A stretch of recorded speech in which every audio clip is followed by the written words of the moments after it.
Create a cinematic ultra-realistic YouTube thumbnail based on the story titled, Magpinsang muling nagkita sa Pasko at natuklasan ang damdamin. Left 50% of the frame. Main character. Magpinsang kabataan, facing camera, intense expression, fitting a romance, forbidden love, holiday drama theme. G. Fear, crying, rage. Optionally include one supporting character with distinct emotion. G. Shocked child, evil smirk, crying partner. Write 50% of the frame. Solid dark background. It's G. Black charcoal, deep blue as text panel. Overlay large, bold, yellow story title. Magpinsang muling nagkita sa Pasko at natuklasan ang damdamin.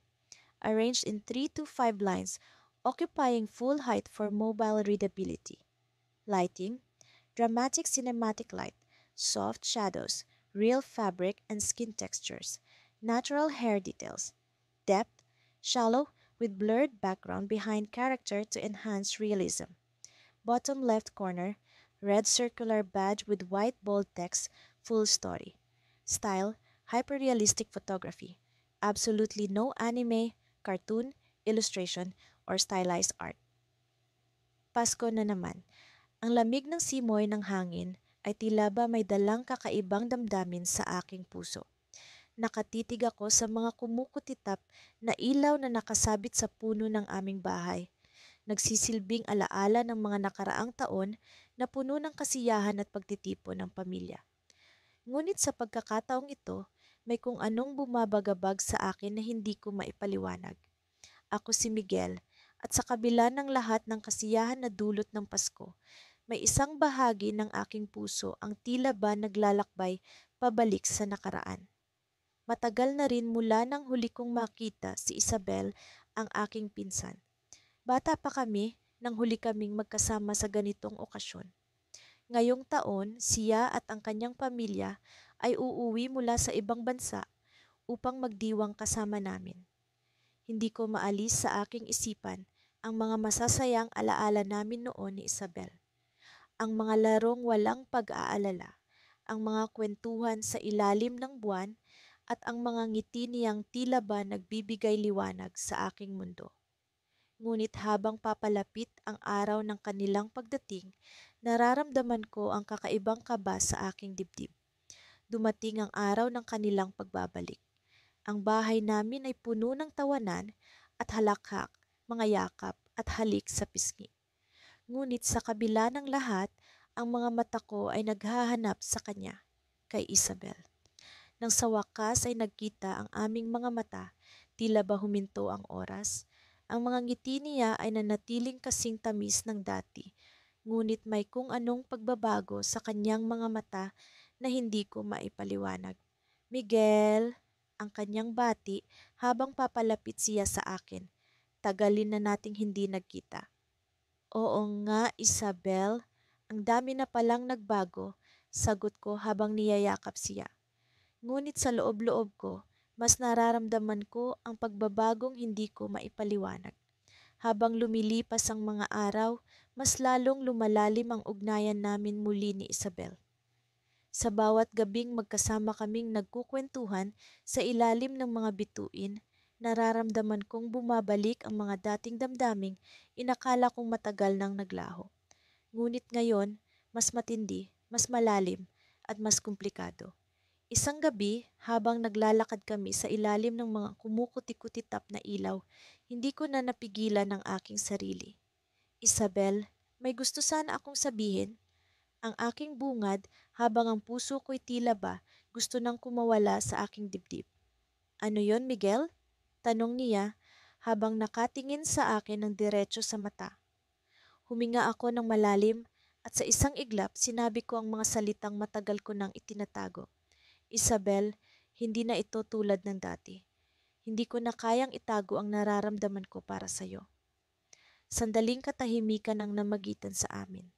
Ang mga mata niya ay tila ba puno ng pagtataka, ngunit sa likod nito may kakaibang kislap na nagbigay sa akin ng pag-asa. Miguel, ang tanging nasabi niya, Ngunit bago pa man niya maipagpatuloy ang kanyang sasabihin, biglang lumabas mula sa pintuan ng bahay ang kanyang ama, tinawag siya pabalik sa loob. Natigilan kami pareho. Tumalikod siya, ngunit bago siya tuluyang makapasok, lumingon siya sa akin at nag-iwan ng mga salitang bumulabog sa aking isipan. Mamaya na natin pag-usapan ito.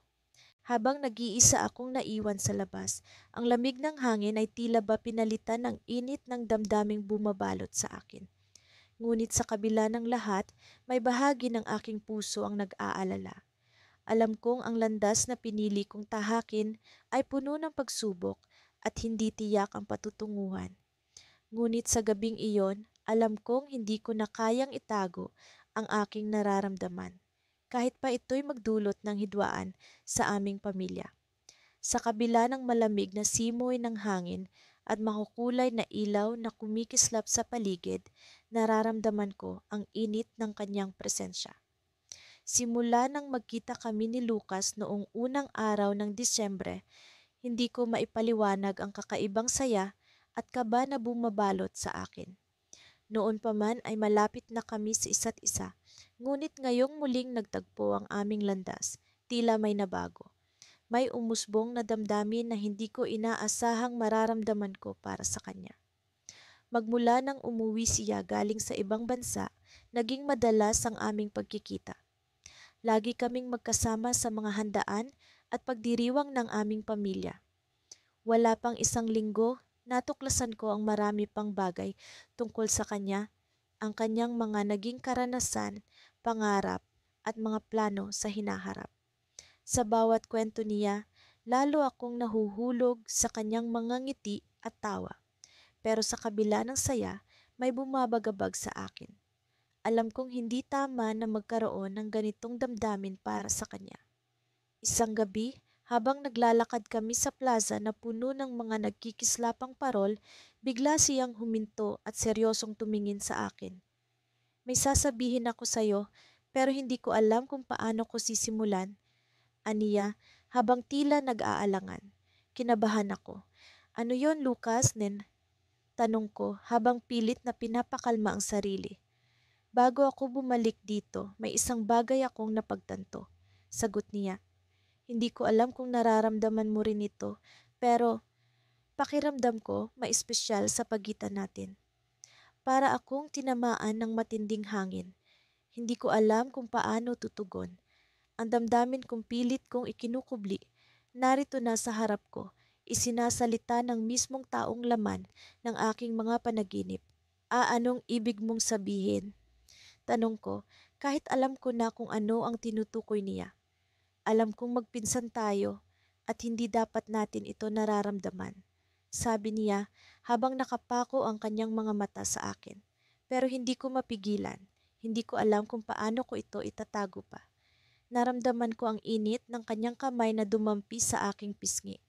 Para bang nawala kami sa mundo na sa kabila ng lahat, kami lang ang nag-uusap.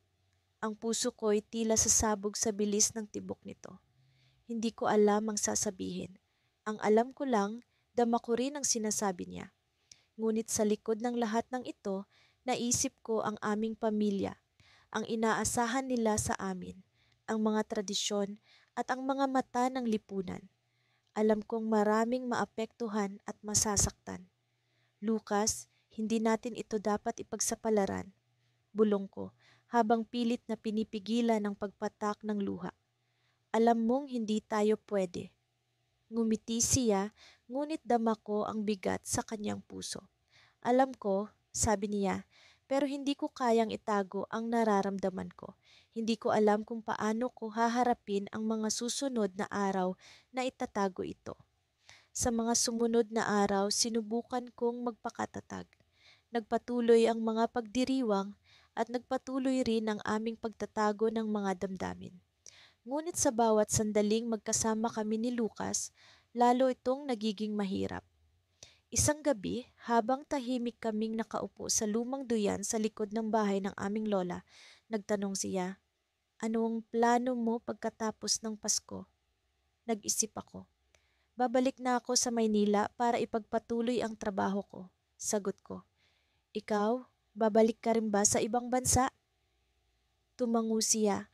Oo, pero sa totoo lang, hindi ko pa alam kung kailan. Gusto kong manatili, pero alam kong kailangan kong bumalik. Nagkaroon ng katahimikan sa pagitan namin. Pareho naming alam na sa kabila ng lahat, may hangganan ang bawat sandaling magkasama kami. Ngunit sa ilalim ng liwanag ng mga bituin, napagtanto ko na mas mahalaga ang kasalukuyan kaysa sa anumang mangyayari bukas. Lucas, ayokong mawala ka. Sabi ko sa wakas, sa isang boses na halos pabulong. Ganun din ako pero hindi niya natapos ang kanyang sasabihin sapagkat biglang may nagring na telepono. Tumunog ito ng malakas at sa pagtanggap niya ng tawag, ang kanyang mukha ay biglang nagbago mula sa pagkabahala patungo sa pagkabigla. Nasa ospital si Lola, biglang sabi niya habang tumitindig. Kailangan nating pumunta ngayon. Nagulat ako at agad na nag-alala. Hindi ko alam ang mangyayari, pero sa sandaling iyon, isa lang ang malinaw sa akin. Isang pagsubok na naman ang kailangan naming harapin at hindi ko alam kung saan kami dadalhin ng tadhana. Ang malamig na simoy ng hangin ay bumalot sa akin habang naglalakad ako sa makipot na daan patungo sa bahay ng aming lola. Ang mga ilaw ng Pasko ay kumikislap sa mga puno, tila nagbubulong ng mga lihim ng mga nakaraang pagdiriwang. Matagal na rin mula noong huli kong nakita si Daniel, ang pinsan kong matagal ko nang kakilala, ngunit tila iba ang pakiramdam sa pagkakataong ito. Sa bawat hakbang ko, bumibigat ang aking dibdib, dala ng mga damdaming hindi ko mawari. Pagdating ko sa bahay, sinalubong ako ng mainit na yakap ng aking mga kamag-anak. Sa gitna ng kanilang tawanan at kwentuhan, naramdaman ko ang kakaibang presensya ni Daniel. Nang magtagpo ang aming mga mata, may kumislap na tila apoy sa pagitan namin. Hindi ko maipaliwanag, ngunit may kakaiba sa kanyang tingin. Tila may sinasabi, ngunit hindi kayang bigkasin ng mga labi. Dayan, halika dito at tulungan mo kami sa kusina. Tawag ni Tita Mila habang abala sa pag-aayos ng hapagkainan. Tumungo ako sa kusina, pilit ikinukubli ang pag-aalala ko. Habang nag-aayos ng mga putahing ihahanda, naramdaman ko ang paglapit ni Daniel. Kumusta ka na, Dayan? Tanong niya, may halong nangiti sa mga labi. Okay naman, Daniel. Ikaw, kumusta ang buhay sa Maynila? Sagot ko, pilit inaayos ang tono ng boses ko para hindi mahalata ang kaba. Masaya naman, pero iba pa rin ang Pasko dito sa probinsya. Parang mas ramdam ang init ng pamilya. Sagot niya habang nakatitig sa akin na para bang may gusto siyang ipahiwatig. Habang abala sa kusina, hindi ko maiwasang mapansin ang mga maliliit na kilos ni Daniel. Ang pagtingin niya sa akin, ang pagngiti niya sa tuwing nagkakasalubong ang aming mga mata. Sa bawat sandaling lumilipas, unti-unti kong naramdaman ang bumibigat na tanong sa isip ko. Ano ba talaga ang nararamdaman ko para sa kanya? Nang matapos ang hapunan, nagpasya ang lahat na maglaro ng mga lumang laro na nakasanayan na namin tuwing Pasko. Sa gitna ng tawanan, naramdaman ko ang presensya ni Daniel sa tabi ko. Naglaro kami ng charades at kahit sa simpleng laro, tila may koneksyon kami na hindi ko maipaliwanag. Sa tuwing kami ang magkapareha, palaging kami ang nananalo. Tila alam namin ang iniisip ng isa't isa kahit walang salitang nasasambit. Habang tumatagal ang gabi, unti-unti kong naramdaman ang paglapit ni Daniel. Bago maghahating gabi, nagpaalam siya sa aming mga pinsan na maglalakad-lakad sa labas para makalanghap ng sariwang hangin. Hindi ko alam kung ano ang nagtulak sa akin, pero nagpasya akong sumama sa kanya. Naglakad kami sa ilalim ng mga bituin, ang katahimikan ng gabi ay tila musika sa aming pag-uusap. Dayan, may gusto akong sabihin sa'yo. Bulong ni Daniel, tila may pag-aalinlangan. Ano iyon, Daniel? Tanong ko, pilit ikinukubli ang kaba. Matagal ko nang nararamdaman ito, pero hindi ko alam kung paano sasabihin. Simula niya, ngunit bigla siyang tumigil, tila pinipigilan ang sarili. Hindi ko alam kung tama ito, pero Iba ang nararamdaman ko para sa'yo, dagdag niya. Ang kanyang mga mata ay puno ng sinseridad. Hindi ako makapagsalita. Ang mga salitang iyon ay tila musika sa aking pandinig, ngunit kasabay nito ay ramdam ko ang bigat ng sitwasyon. Alam ko ang bawal na pag-ibig sa pagitan ng magpinsan, ngunit hindi ko maikakaila ang damdaming matagal ko nang itinatago. Subalit bago pa man ako makapagbigay ng sagot, biglang may sumigaw mula sa gilid ng daan. Daniel, Dayan, halikan at mag-aabot na ng regalo. Tawag ni Tita Mila, ang kanyang boses ay puno ng saya. Nagkatinginan kami ni Daniel at sa sandaling iyon, alam kong hindi pa ito ang tamang oras para pag-usapan ang aming nararamdaman. Bumalik kami sa bahay, ngunit sa aming mga mata, alam kong may mga tanong na naghihintay ng kasagutan. Sa gitna ng pag-aabot ng mga regalo, naramdaman ko ang paghawak ni Daniel sa aking kamay. Isang simpleng kilos na puno ng pangako, pangako na sa kabila ng lahat ng bawal, hindi namin itatanggi ang katotohanan. Habang nagbabalot ng huling regalo, tila may kakaibang presensya ang namuo sa paligid. Biglang may kumatok sa pinto, isang bisita na hindi inaasahan. Nang buksan ni Tita Mila ang pinto, bumungad ang isang estranghero na may daladalang liham. Para sa iyo, Dayan, sabi ng estranghero.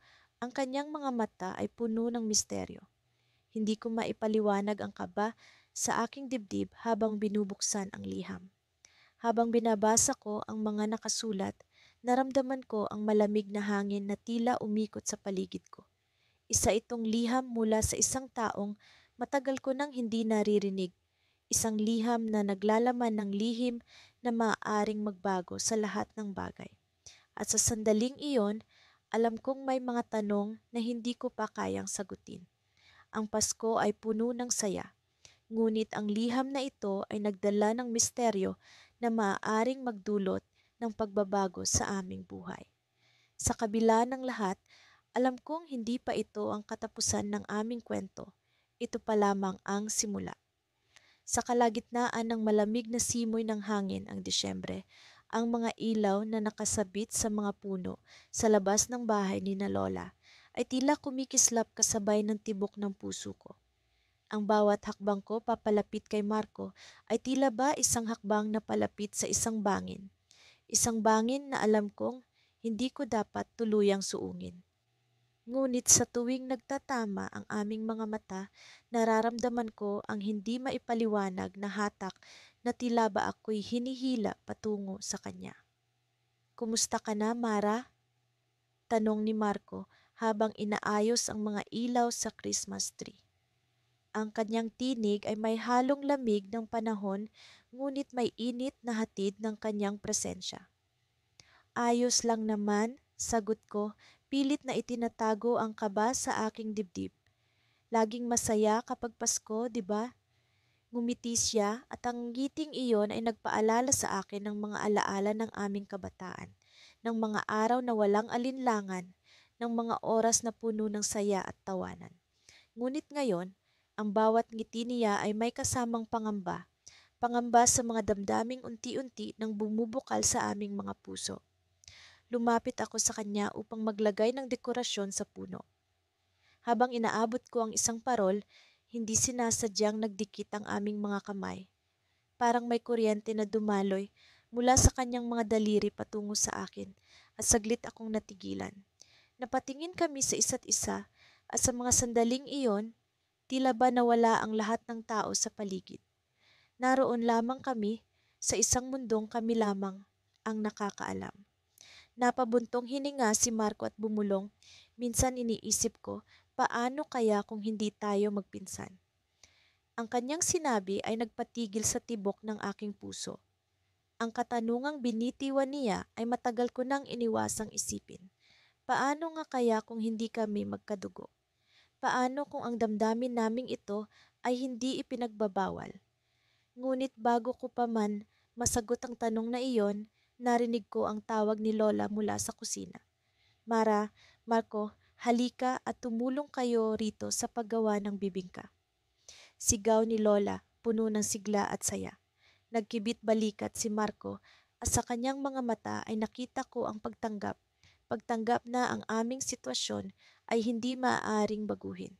Sumunod kami kay Lola at sa gitna ng amoy ng niyog at asukal, sinubukan naming ibalik ang normal na usapan. Ngunit ang katanungan ni Marco ay patuloy na gumugulo sa aking isipan at sa kabila ng tawanan at kasiyahan, naroon ang hindi mapakali kong damdamin. Habang abala kami sa kusina, hindi ko maiwasang mapansin ang mga tingin ni Marco sa akin.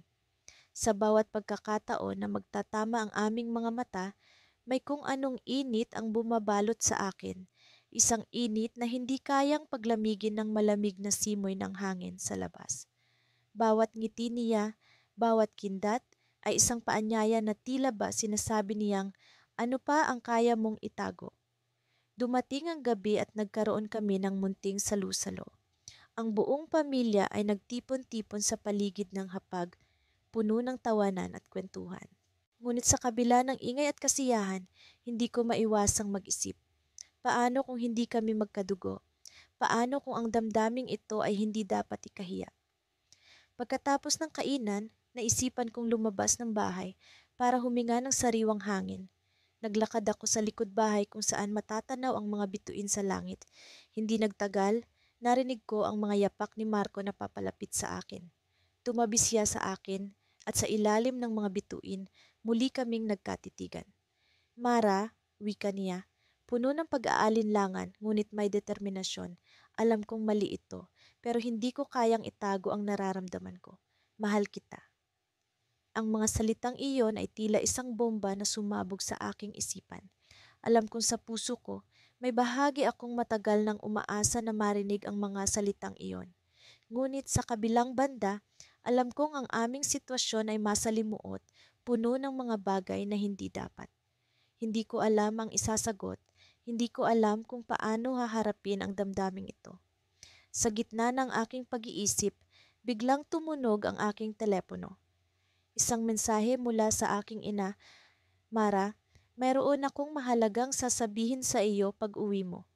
May kinalaman ito sa pamilya natin. Napatingin ako kay Marco, puno ng kaba at tanong. Ano ang maaaring sabihin ng aking ina? Ano ang maaaring baguhin ng mensaheng ito sa sitwasyon namin ni Marco? Sa likod ng aming mga damdamin, sa likod ng mga bituin, naroon ang isang misteryo na naghihintay na matuklasan. Isang misteryo na maaaring magdulot ng pagbabago sa aming buhay.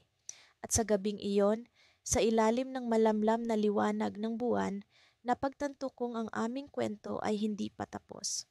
Ang aming damdamin, bagamat ipinagbabawal, ay may patutunguhan na puno ng pag-asa at pangamba. Ngunit sa kabila ng lahat, alam kong kami ni Marco ay magkasamang haharap sa kung anumang misteryo ang dala ng Pasko. Nang bumalik ako sa sala matapos ang aming masayang hapunan, ramdam ko ang kakaibang init na bumabalot sa paligid.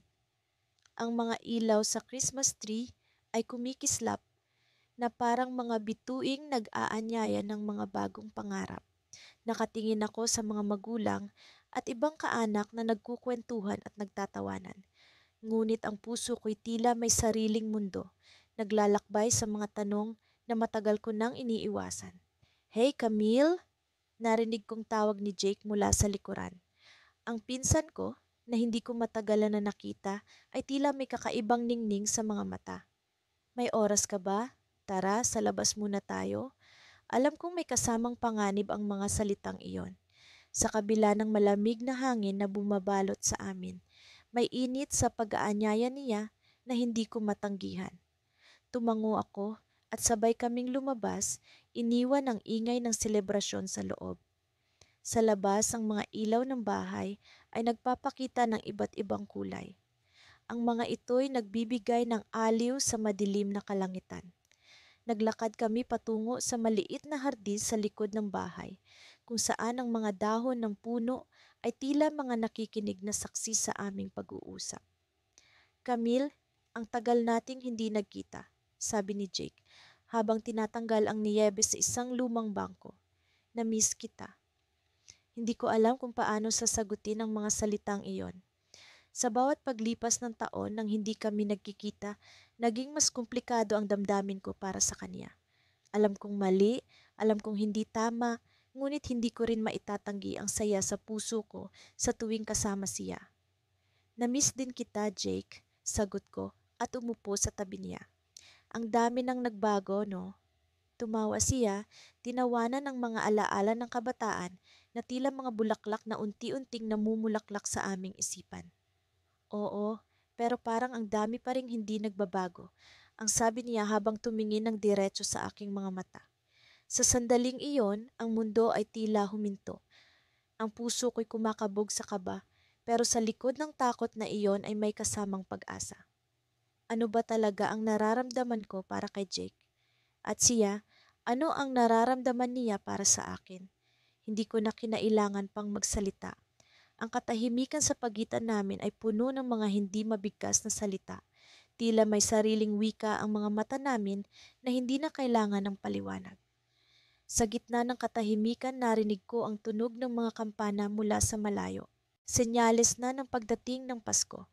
Ang tunog na iyon ay nagsilbing paalala sa amin na ang araw na ito ay para sa pamilya, para sa pagmamahalan na hindi komplikado, hindi nakakasakit.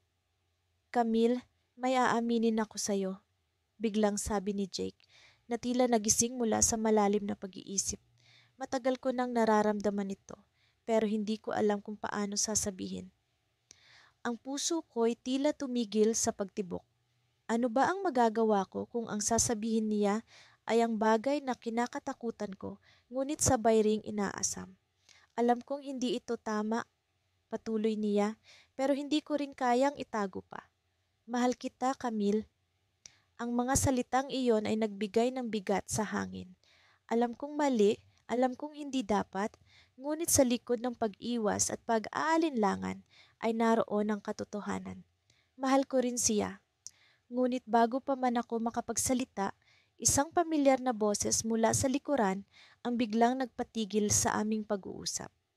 "Jake, Camille, anong ginagawa ninyo rito?" Si Tita Marisa, ang nanay ni Jake, ay nakatayo sa may pintuan ng hardin.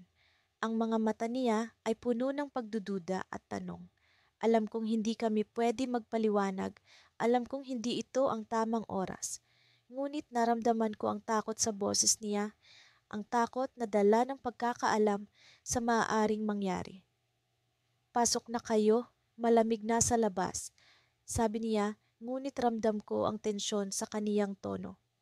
Ang inaasahan kong Pasko na puno ng saya at pagmamahalan ay biglang nabalot ng takot at pag-aalinlangan. Pumasok kami sa loob, iniwan ang mga hindi natapos na usapan sa labas ng pintuan. Ang mga mata ni Jake ay puno ng pangako, ngunit ang sitwasyon ay tila nagpaalala sa amin na ang damdamin namin ay hindi basta-basta. Ang aming pagmamahalan ay may kasamang panganib, may kasamang pag-aalinlangan. Habang bumalik kami sa loob ng bahay, alam ko na ito ang simula ng mas komplikadong yugto sa aming buhay.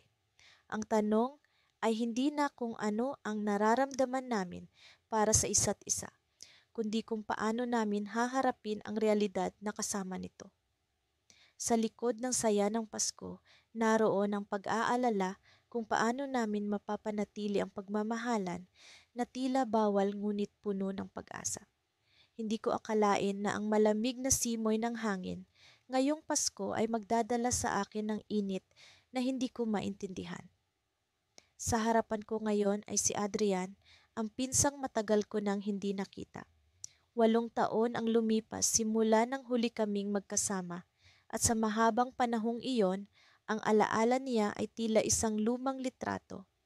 Malabo ngunit hindi kailanman nawawala. Pero ngayong narito siya sa loob ng maliit na sala ng bahay ng lola, ang kanyang presensya ay parang apoy na gumagapang sa bawat sulok ng aking pagkatao. Hindi ko alam kung paano ko iipunin ang mga salitang gustong kumawala sa aking bibig. Ang mga mata niya ay nakatitig sa akin, malalim, parang may sinasabi na hindi niya kayang bigkasin. "Ang laki na ng pinagbago mo, Ella," wika niya habang hawak ang isang tasa ng mainit na tsokolate. Hindi ko alam kung sinadya niyang sabihin iyon na may bahid ng pagpansin, o ako lang ba ang masyadong sensitibo sa dating ng kanyang mga salita. Ikaw rin, tugon ko, pilit na nilalabanan ng pag-aalangan sa aking boses. Parang hindi kita nakilala noong una kang dumating. Pinilit kong ngumiti, pero ang totoo, natatakot ako. Hindi sa kanya, kundi sa kung ano ang nararamdaman ko. Hindi ba't dapat ang turing ko sa kanya ay kapamilya? Bakit pakiramdam ko ang bawat galaw niya ay may kahulugan na hindi ko maipaliwanag? Sa hapagkainan, nagtipon ng pamilya. Ang lola, ang mga magulang namin, at ang iba pang mga pinsan ay masaya sa kanilang kwentuhan. Pero parang nasa ibang mundo kami ni Adrian habang magkatabi sa mesa. Hindi ko maialis ang tingin ko sa kanya kahit papilit kong pinipigilan. Ano nga ulit ang pinagkakaabalahan mo sa Maynila? Tanong niya habang inaabot ang mangkok ng puto bumbong sa akin. Ang tanong niya ay tila pangkaraniwan, pero ang tono ng boses niya ay malambing, halos bulong. Nasa marketing ako sa isang kumpanya. Sagot ko. Ikaw, ano na ba ang plano mo matapos kang mag-aral sa abroad? Sa totoo lang, hindi ko pa alam, aniya, pero mukhang mas maganda dito. Mas simple, mas malapit sa mga mahal ko. Napatingin ako sa kanya. Hindi ko alam kung sinadya niyang sabihin ang huling bahagi o kung ako lang ba ang nagbibigay ng ibang kahulugan. Napakagat labi ako. Pilit na sinasaway ang sarili. Hindi, Ella, mali ito. Mali ang iniisip mo. Pagkatapos ng hapunan, nagyaya ang lola na maglaro ng parlor games. Masaya ang lahat, pero si Adrian ang palaging nasa tabi ko. Ang bawat galaw niya, ang pagtawa, ang pag-abot ng kamay kapag kailangan ko ng tulong, ay parang musika sa akin. Hindi ko alam kung paano ko natitiis ang ganitong pakiramdam. Parang may tinik sa puso ko na hindi ko maalis. Nang mag-alas 10, nag-aya ang lola na lumabas kami sa bakuran.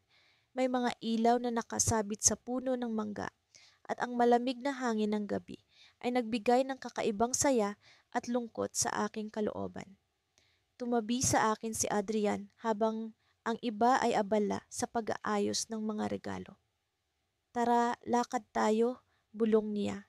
Hindi ko alam kung bakit ko siya sinunod, pero parang wala akong lakas na tumanggi.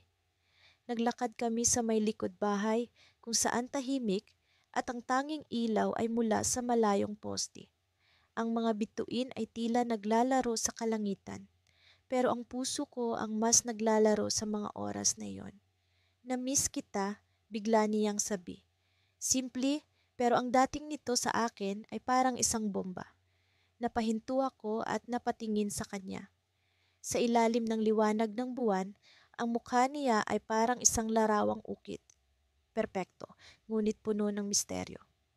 Na-miss din kita, sagot ko, halos bulong. Tumingin siya sa akin at sa pagkakataong iyon, alam kong may iba siya sa kanyang isipan.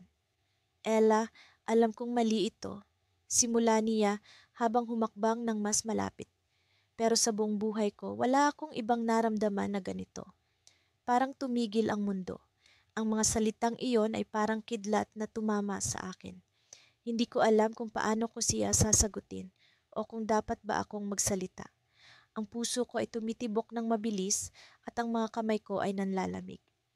Adrian, bulong ko pero hindi ko naituloy.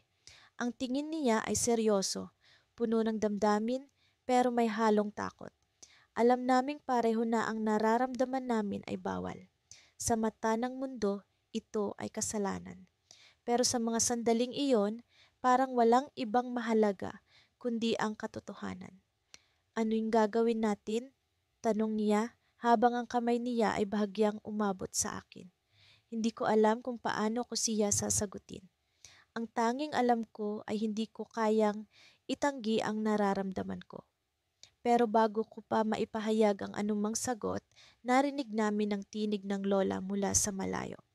Ella, Adrian, nasaan na kayo? Para kaming nabunutan ng tinik, pero hindi saya ang naramdaman ko. Ang takot at kaba ay bumalik ng bigla at ang mga mata ni Adrian ay nagbigay ng huling tingin bago kami nagmadaling bumalik sa bahay. Sa gabing iyon, habang nakahiga ako sa kama, hindi ko alam kung paano ko haharapin ang bagong damdamin na natuklasan ko. Ang puso ko ay puno ng tanong at ang isip ko ay litong-lito. Pero sa kabila ng lahat, ang isang bagay ang sigurado. Hindi na magiging pareho ang Pasko ko simula ngayon. Sa kabila ng malamig na simoy ng hangin sa labas, ang init ng mga ilaw na pampasko sa loob ng bahay ni Tita Lorna ay tila nagbibigay ng kakaibang saya sa bawat sulok. Nasa loob kami ng sala, kasama ang buong pamilya na nagtitipon-tipon para sa taunang pagdiriwang ng Pasko. Ang ingay ng tawanan at kantahan ay parang musika sa aking pandinig, ngunit may ibang tunog na umaagaw ng aking pansin, ang tibok ng puso ko na tila sumasabay sa ritmo ng mga serbisyong pangsimbang gabi. Nakatayo si Marco sa tapat ko, sa kabila ng silid. Magkaiba kami ng mundo noon. Ako na palaging abala sa mga libro at siya na laging kasama sa mga paligsahan ng basketball. Ngunit sa paglipas ng mga taon, hindi ko maiwasang mapansin ang mga pagbabago sa kanya.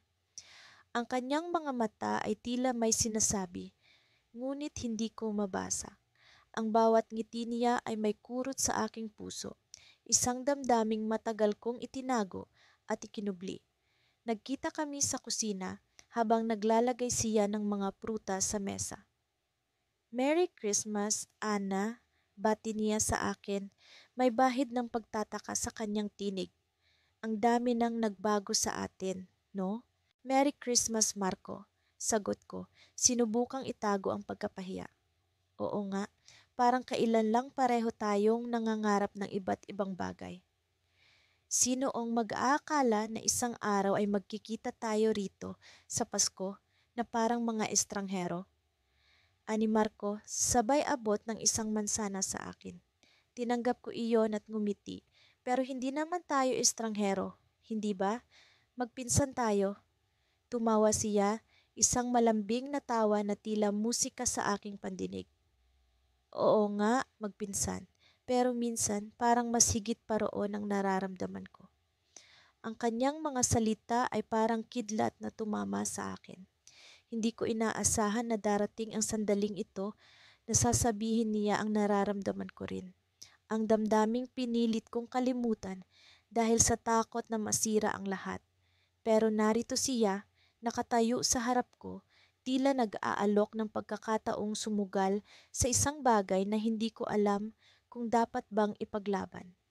Sa gitna ng tawanan at kantahan, kami parang nasa sariling mundo. Marco, hindi ko alam kung tama ang nararamdaman ko o kung dapat ko bang sabihin ito. Ang sabi ko, puno ng pag-aalinlangan. Ngunit bago pa man siya makasagot, biglang umalingaw-ngaw ang boses ni Tita Lorna mula sa sala. "Marco, Ana, halika rito at maglaro tayo ng Christmas charades." Naputol ang aming usapan, ngunit alam kong hindi pa iyon nagtatapos. Habang naglalakad kami pabalik sa sala, naramdaman ko ang kanyang kamay na dumampi sa akin, isang simpleng haplos na puno ng kahulugan. Ang damdamin na pilit kong ikinukubli ay tila naglalabanan sa aking kaloob-looban at hindi ko na alam kung ano ang dapat kong gawin. Sa gitna ng kasiyahan habang naglalaro kami ng charades, hindi ko maiwasang tumingin kay Marco. Ang mga mata niya ay palaging nakatuon sa akin, tila walang ibang mahalaga sa kanya kundi ang momentong iyon. Ang bawat galaw niya ay parang may sinasabi, isang lihim na kami lamang ang nakakaalam. Ngunit sa kabila ng lahat ng ito, may isang balita na hindi ko inaasahan. Nang matapos ang laro, lumapit sa akin si Tita Lorna. May kirot sa kanyang mga mata. "Ana, may kailangan kang malaman." "May problema ba, tita?" Tanong ko, kinakabahan. "Alam mo bang aalis si Marco papuntang ibang bansa pagkatapos ng Pasko?" Sabi niya, isang bagay na hindi ko inaasahan, na parang bumagsak ang langit at lupa sa akin. Tumingin ako kay Marco at sa kanyang mga mata ay naroon ang lungkot na hindi maitatago. "Totoo ba ito, Marco?" Bulong ko puno ng pag-aalala. Tumango siya at sa sandaling iyon, naintindihan ko ang lahat, na ang aming damdamin ay tila isang panaginip na hindi kayang abutin, na sa kabila ng pag-amin, ang aming pag-ibig ay tila isang bituin na hindi maaabot, isang pangarap na mananatiling lihim. Pero Ana, sabi ni Marco, sabay hawak sa aking kamay, hindi ito ang katapusan. Ang Pasko ay simula ng bagong pag-asa, hindi ba? Inisip ko ang kanyang mga salita, ang pag-asa na maaaring bumalik siya, ang posibilidad na ang aming pag-ibig ay hindi patapos. Ngunit sa gabing iyon, sa kabila ng kasiyahan at saya, may isang tanong na nagpupumilit sa aking isipan. Magagawa ko bang maghintay sa isang pag-ibig na walang kasiguraduhan? Sa kabila ng malamig na simoy ng hangin sa labas, ramdam ko ang init ng paligid, habang unti-unting nagiging abala ang bawat isa sa paghahanda para sa Pasko. Ang amoy ng nilulutong hamon at keso de bola ay sumasabay sa mga kantang pamasko na umaalingaw-ngaw sa bawat sulok ng bahay. Ngunit sa kabila ng kasiyahang ito, may isang bagay na patuloy na bumabagabag sa akin. Siya, si Marco. Ang pinsan kong matagal nang nawalay ngunit muling bumalik sa aming tahanan ngayong Kapaskuhan. Ang mga alaala ng aming kabataan ay bumalik sa akin nang makita ko siya muli.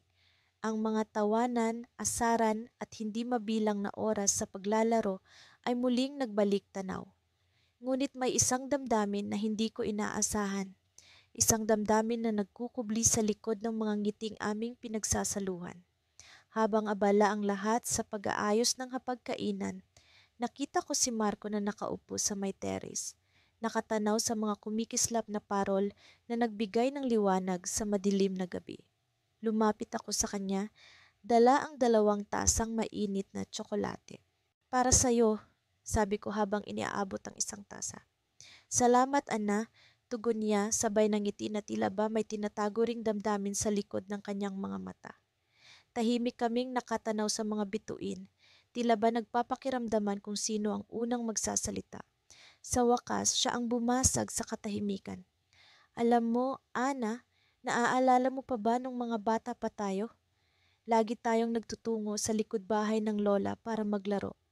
Oo naman, Marco.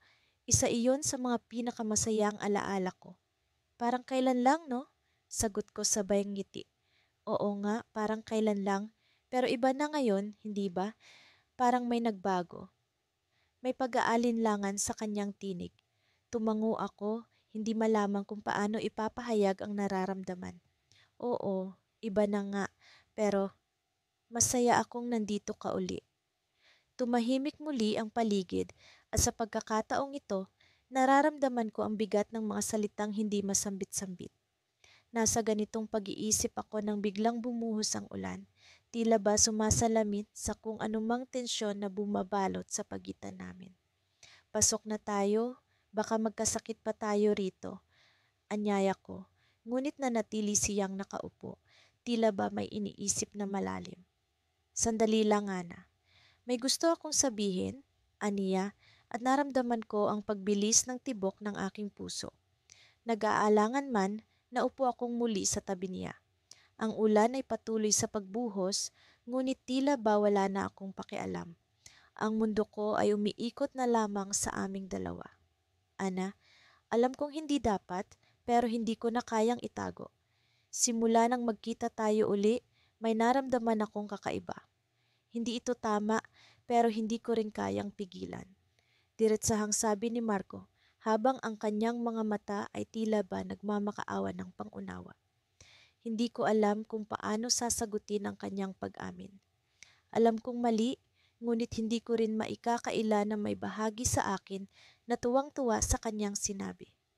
Masyadong magulo ang aking isipan, hindi malaman kung paano haharapin ang sitwasyon. Bago pa man ako makasagot, narinig ko ang boses ng aking ina mula sa loob ng bahay, tinatawag kami para sa Noche Buena.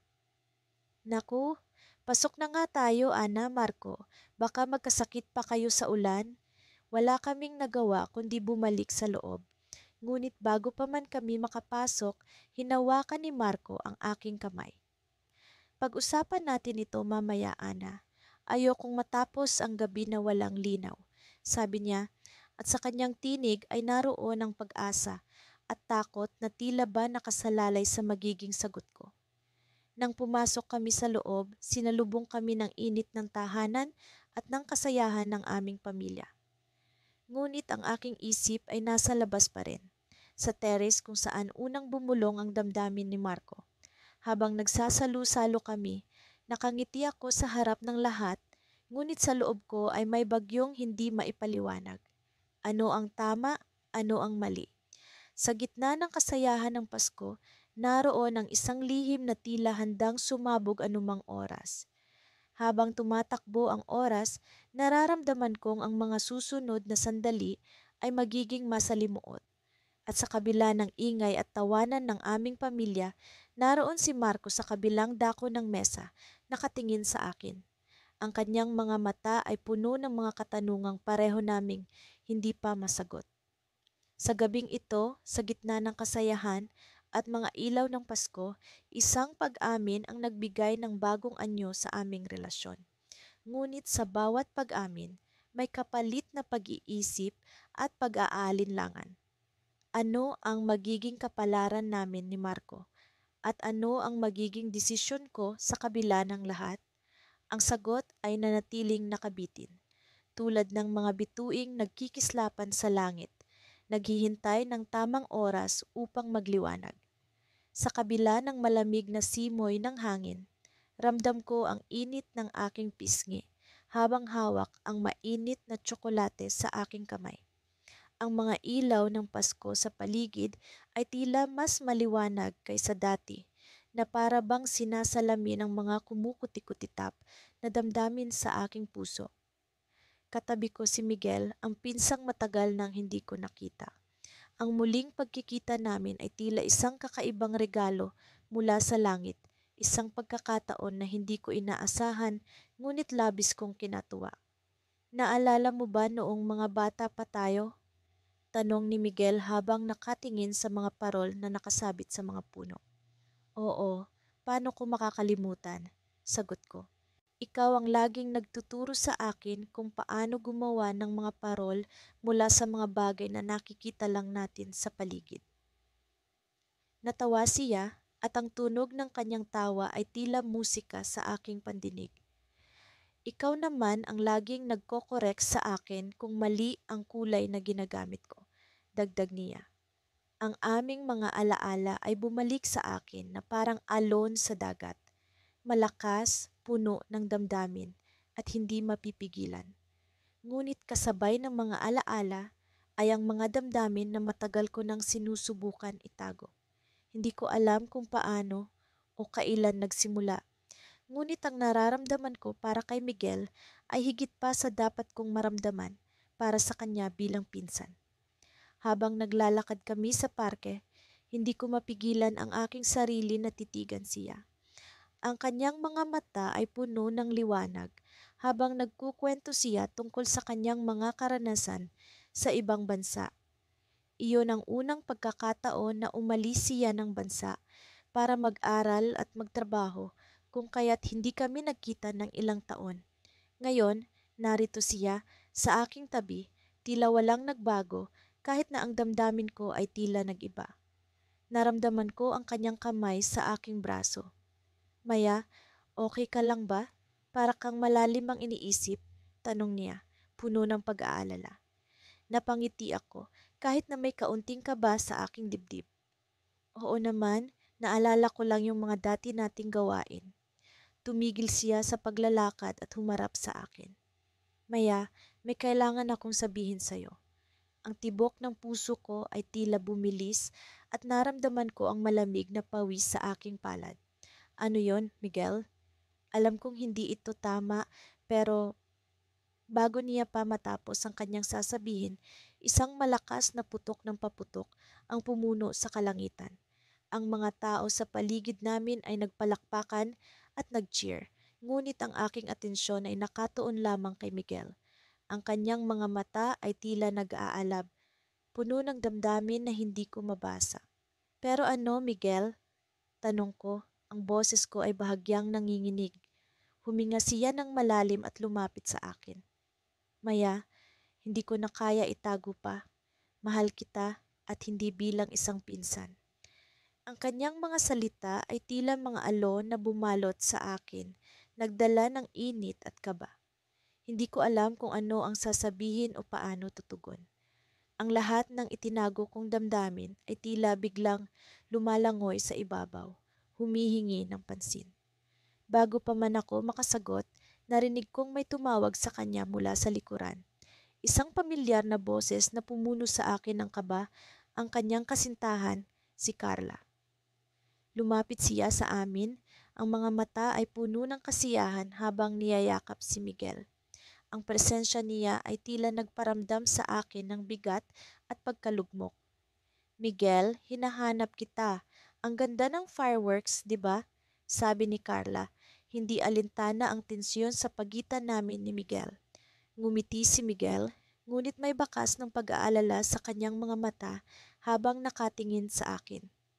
Oo, maganda nga, sagot niya, ngunit ang kanyang boses ay tila may halong lungkot. Habang nakatingin ako sa kanilang dalawa, naramdaman ko ang kirot na bumabalot sa aking puso. Ang damdaming ito ay hindi tama at alam kong kailangan kong itago ito, kahit na ang puso ko ay nagsusumigaw ng ibang kuwento. Habang naglalakad sila palayo, naramdaman ko ang aking mga mata na puno ng luha. Hindi ko alam kung paano ko kakayanin ang mga susunod na araw, ngunit alam kong kailangan kong magpakatatag. Ang Pasko ay isang panahon ng pagmamahalan at pagsasama, ngunit para sa akin, ito rin ay naging panahon ng mga lihim at damdaming hindi ko maipahayag. Habang nakatingin sa mga bituin, nagtanong ako sa hangin. May pag-asa pa kaya ang damdamin ko para kay Miguel o ito'y mananatiling isang pangarap na kailanman ay hindi magkakatotoo? Sa paglipas ng mga araw, ramdam ko ang pag-aalab ng damdaming hindi ko inaasahan. Si Carlo, ang pinsang matagal ko nang hindi nakita, ay muling bumalik sa buhay ko. Sa isang hindi inaasahang sitwasyon, kami ay nagkasama sa pagdiriwang ng Pasko sa bahay ng aming lola. Ang malamig na simoy ng hangin ay tila nagdadala ng mga alaala ng aming kabataan. Mga larong walang kapantay, mga tawanan na akala mo'y walang katapusan, at ang samahang hindi kailanman nagpabago sa kabila ng pagdaan ng panahon. Sa unang araw na muli kaming nagkita, naramdaman ko ang kakaibang kilig. Ang kanyang nangiti ay parang nagdadala ng liwanag sa madilim na sulok ng aking puso. Hindi ko maipaliwanag, ngunit may kung anong humahatak sa akin patungo sa kanya. Hindi lamang ito basta kasiyahan ng pagkikita ng isang mahal sa buhay. May mas malalim na damdamin na tila unti-unting nagbubukas sa aking kalooban. Sa buong linggo ng aming pamamalagi sa bahay ng aming lola, madalas kaming magkasama ni Carlo. Sa tuwing magpapahinga ang ibang mga kamag-anak, kami ay lumalabas upang mamasyal sa paligid. Sa gitna ng mga pag-uusap, ang kanyang mga mata ay tila nagkukwento ng mga lihim na hindi kayang sambitin ng mga salita. Natutunan kong makinig sa tahimik na musika ng kanyang puso at sa bawat sandali, lalong lumalalim ang damdamin na pilit kong ikinukubli. Isang gabi, sa ilalim ng maliwanag na buwan, naglakad kami sa baybayin malapit sa bahay ng aming lola. Ang malamig na hangin ay nagdadala ng amoy ng dagat at naguudyok sa amin na mag-usap ng mas malalim. Doon ko naramdaman na may dapat akong sabihin. Hindi ko na kayang itago ang damdaming ito, ang pagnanasa na higit pa sa pagkakaibigan. Ngunit paano ko ito sasabihin? Paano kung hindi niya ito nararamdaman? Alam mo, Carlo, simula ko habang nakatingin sa kumikinang na alon, may mga bagay na kahit gaano ko man pilit na itago ay tila nagiging mas malinaw sa akin. Lahat tayo may kanya-kanyang lihim, sagot niya na may kasamang ngiti. Ngunit ang tanong, handa ka bang ibahagi ito? Napatitig ako sa kanya, sa kanyang mga mata na tila puno ng pangunawa.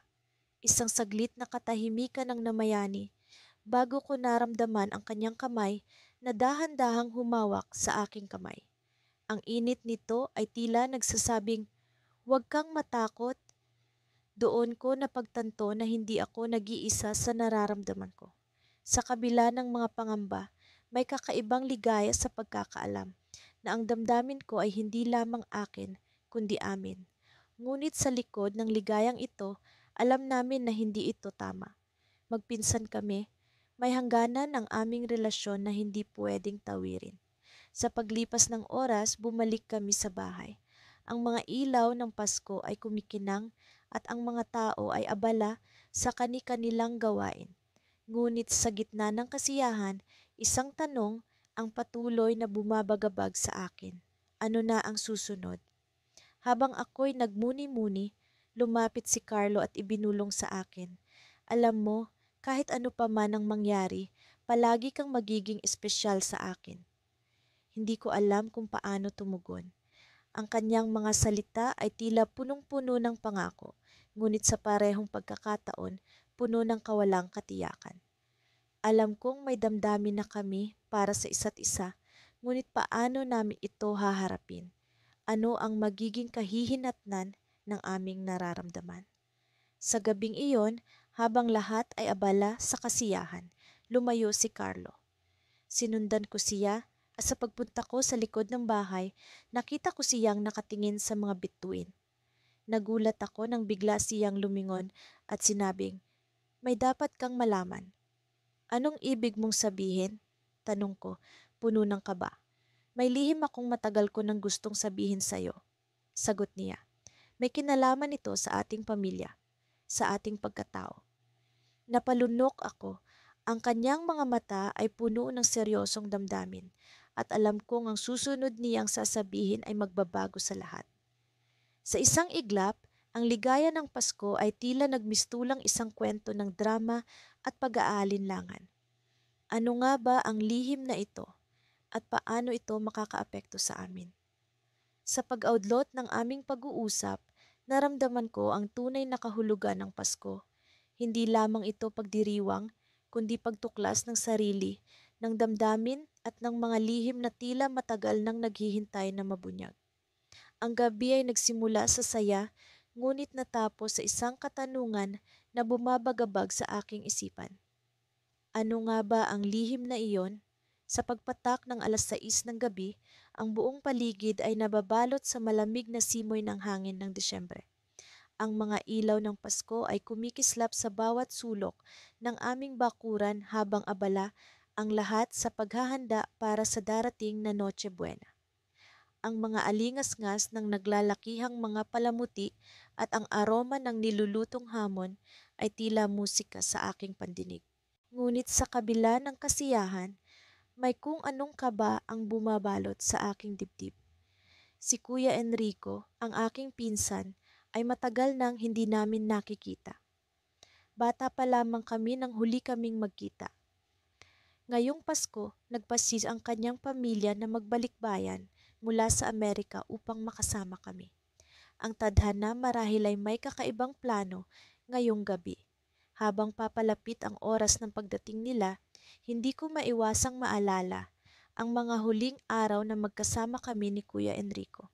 Naglalaro kami sa likod ng bahay, hinahabol ang mga alitaptap at nagtatawanan sa mga simpleng bagay. Ngunit ang mga masasayang alaala na iyon ay tila may kasamang lihim na hindi ko mawari. Ngayong gabi, tila may magnetong humihila sa akin patungo sa kanya. Dumating ang kanilang sasakyan at mabilis na bumaba si Kuya Enrico. Hindi ko maipaliwanag ang saya at kilig na nararamdaman ko nang makita ko siyang muli.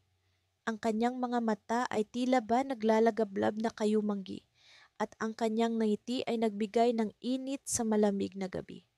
Yumakap siya sa akin ng mahigpit at sa isang iglap, tila bumalik kami sa aming kabataan. Ang tagal nating hindi nagkita. Pinsan, sabi niya habang bumitiw sa yakap. "Na-miss kita." "Na-miss din kita, kuya," sagot ko, pilit tinatago ang kakaibang damdamin sa ilalim ng simpleng mga salita. Habang lumalalim ang gabi, nagpatuloy ang kasiyahan. Ang mga matatandang kamag-anak ay nagkukwentuhan habang ang mga bata ay abala sa palaruan. Kami ni Kuya Enrico ay naupo sa labas ng beranda.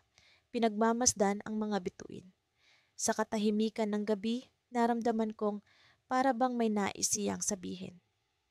May sasabihin sana ako sa'yo. Simula niya, hindi makatingin ng diretso sa aking mga mata.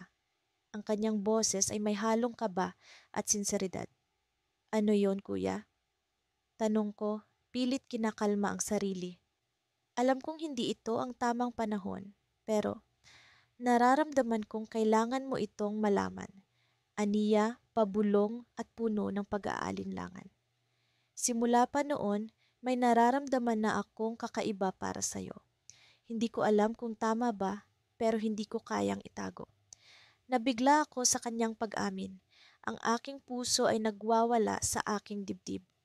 Hindi ko inaasahan na ang damdaming matagal ko nang itinatago ay siya ring nararamdaman niya. Ngunit paano namin haharapin ang ganitong sitwasyon?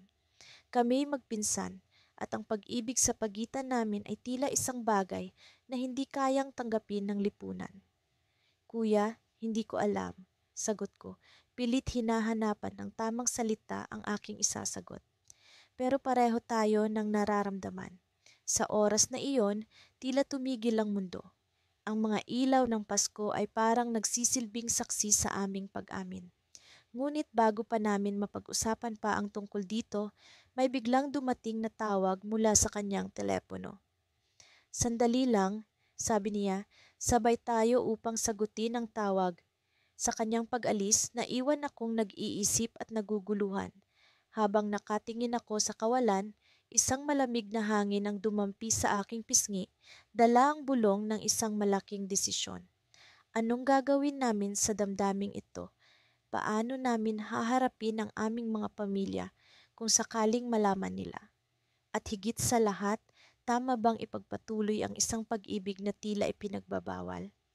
Pagbalik ni Kuya Enrico, may kakaibang lungkot sa kanyang mga mata. May kailangan akong gawin, sabi niya, halatang nag-aalala. Bakit? Anong nangyari? Tanong ko, puno ng pag-aalala. Kailangan kong bumalik sa Amerika agad, by emergency. Sagot niya, pilit nang umingiti sa kabila ng bigat ng balita. Sa oras na iyon, naramdaman kong ang Pasko ay hindi na magiging kasing saya ng inaasahan. Ang mga ilaw na kumikislap ay tila ba naglaho at ang malamig na simoy ng hangin ay nagdala ng bagong hamon sa aming dalawa. Sa likod ng mga ngiti at saya, may lihim na pag-ibig na kailangang ipaglaban o tuluyang kalimutan. Habang unti-unting lumalayo si Kuya Enrico, naiwan akong nagtatanong sa sarili. Ano ang gagawin ko ngayon? Ang gabing puno ng pag-asa at saya ay nauwi sa isang desisyong hindi ko inakala. Ngunit sa kabila ng lahat, alam kong may pag-asa pa rin. Kailangang maghintay, kailangang magtiwala sa tadhana. At sa paglipas ng gabi, ang di inaasahang regalo ng Pasko ay hindi ang mga material na bagay, kundi ang pag-amin ng isang damdaming hindi ko inaasahang maririnig. Ngunit ito rin ang simula ng isang masalimuot na paglalakbay na puno ng tanong at pag-aalinlangan. Nakaupo ako sa tabi ng bintana. Pinagmamasdan ang mga patak ng ulan na unti-unting bumabagsak sa salamin. Ang lamig ng hangin ay tila nakikipagsabwatan sa mga alaala ng nakalipas na mga Pasko. Ngunit sa kabila ng malamig na panahon, may kakaibang init na bumabalot sa aking dibdib tuwing naaalala ko si Marco. Sa kabila ng aming pagiging magpinsan, hindi ko maitatanggi ang damdaming unti-unting umusbong sa kabila ng mga taon ng pagkakalayo. Nang tumunog ang doorbell, agad akong tumayo para buksan ang pinto. Doon ay bumungad si Marco, nakangiti at may dalang regalo. Merry Christmas, Ana, bati niya sa akin habang abot kamay ang isang maliit na kahon. Ang kanyang mga mata ay tila nagtatanong.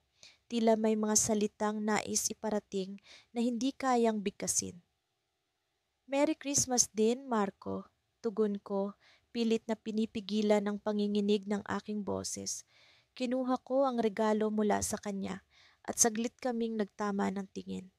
Parang may musika sa likod ng aming mga mata, isang melodiya ng pag-asam at pag-aalinlangan. Habang nag-uusap kami sa sala, hindi ko maiwasang mapansin ang kakaibang galaw ng kanyang mga kamay, ang paraan ng pagtingin niya sa akin na tila may sinasabi ang kanyang puso. Sa gitna ng aming kwentuhan, bigla siyang tumigil at seryosong sinabi, "Ana, may kailangan akong aminin sa'yo." Natigilan ako. Ang hangin ay tila nagbago. Nagkaroon ng bigat na hindi ko maipaliwanag.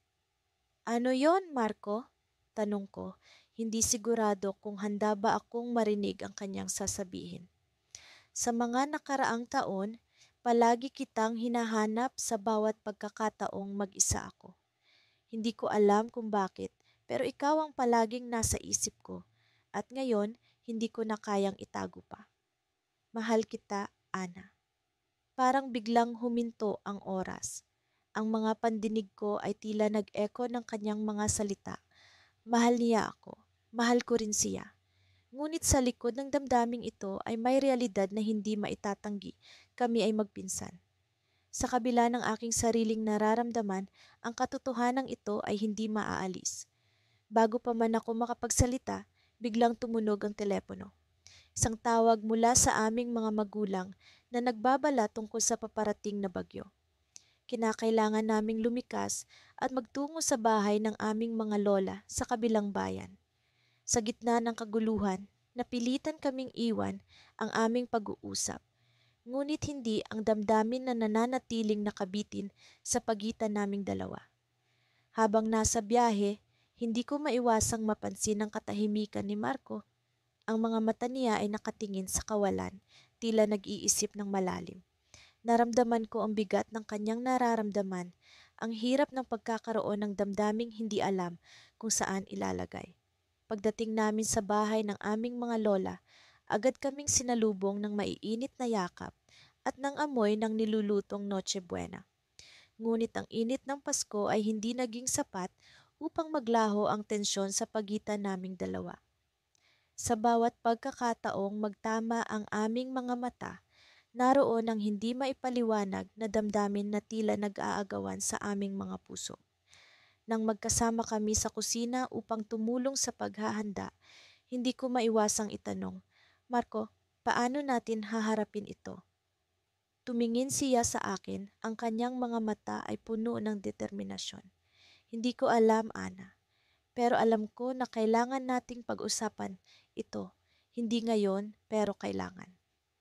Sa kabila ng aming mga nararamdaman, alam namin na hindi magiging madali ang lahat. Ang aming sitwasyon ay tila isang tanong na walang kasagutan, isang kwento na hindi alam kung paano magtatapos. Ngunit sa likod ng lahat ng ito, naroon ang pag-asa na sa kabila ng mga hadlang, ang damdamin namin ay mananatili. Nang sumapit ang hating gabi, habang ang lahat ay abala sa pagbubukas ng kanilang mga regalo, kami ni Marco ay nagkaroon ng pagkakataong makapag-usap. Sa labas ng bahay, sa ilalim ng mga bituin, nagkaroon kami ng pagkakataong muling ipahayag ang aming nararamdaman. Ngunit bago pa man kami makapagdesisyon sa aming sitwasyon, biglang bumukas ang pinto. Ang aming mga magulang ay nakatayo sa harap namin. Ang kanilang mga mukha ay puno ng pagtataka at pag-aalala. "Ana, Marco, ano itong narinig namin?" Tanong ng aming ina, ang kanyang boses ay puno ng tensyon. Natigilan kami. Ang lihim na aming iniingatan ay tila nalantad na. Sa kabila ng pag-asam at takot, hindi namin alam kung paano haharapin ang sitwasyon. Ngunit sa gitna ng pag-aalinlangan, naroon ang pag-asa na sa kabila ng lahat, ang damdamin namin ay magkakaroon ng puwang, isang puwang na hindi man namin alam kung paano makukuha, ngunit hindi namin kayang talikuran.